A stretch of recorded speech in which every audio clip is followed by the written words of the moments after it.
heard of the man on the moon? No. Okay, a few of you have? Well, once upon a time, you're starting to get it. I saw one parent do it.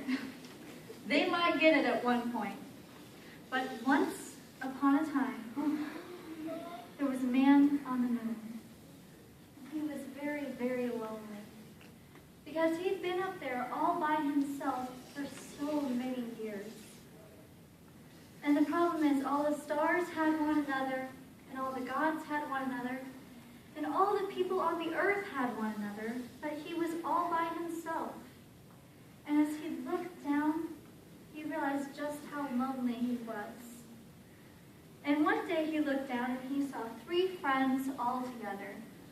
There was a monkey, there was a fox, and there was a rabbit. And as he looked down, he saw them having so much fun because they were having a party. These two look like they're having a party, don't they?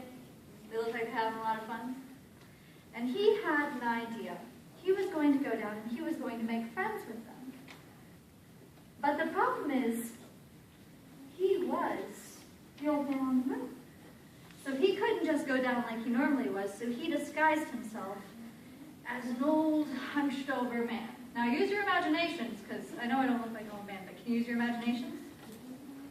So he disguised himself as an old man, and he went over there. And do you think the 3 friends were nice? No. Yes, they were very nice. And they automatically asked if they could help him with anything. And he let them know that he was tired and he was hungry. So they asked if there was anything they could do. Well, whenever he mentioned how hungry he was, they all decided that they would try to help. So the fox went off, and he went into his little traps in the river, and he tried to get some fish for him, and he brought back fish from his traps. Well, the monkey went off into the trees. He climbed around, and he brought back nuts. Well, the rabbit went and he searched, and he searched, and he searched. But the thing about rabbits is they're not exactly hunters, and they're not exactly very good trappers or anything. So even though the rabbit searched and he kept hopping and hopping and hopping, well, the poor rabbit couldn't find anything. Well, the rabbit was very sad and came back. He said, "I'm so sorry. Please forgive me. Please, so sorry, sir."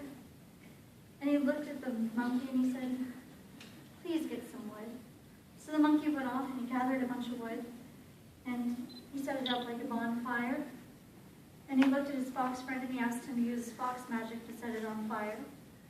And the monkey looked at, not the monkey, but the rabbit looked at the man and he said, "Since I couldn't find any food, please eat me instead."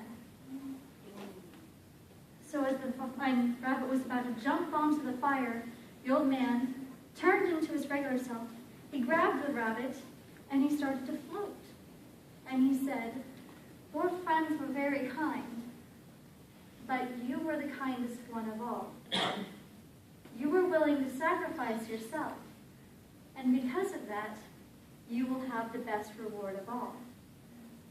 And with that, he took the rabbit and he took him to the moon with him. And to this day, rabbits are revered in Japan as some of the holiest animals. And if you look at the moon, you'll be able to see the rabbit on the moon.